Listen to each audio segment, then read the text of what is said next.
আসসালামু আলাইকুম। আবার সেই বোটে চলে আসলাম। আইসা দেখি বোটে পাম নাই, চাক্কায় পাম নাই। আর বানার এটা চাক্কায় পাম নাই। তো বোট ক্লিন করছি অবশ্য, নিয়ে একটু পরে বের হবো মাছ মারতে। তো চেক দিতেছি, সব কিছু দেখতেছি যে সব ঠিক আছে কিনা।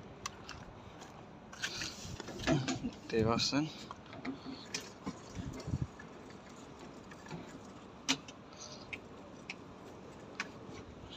চেক দিতেছি যে সব ঠিক আছে কিনা।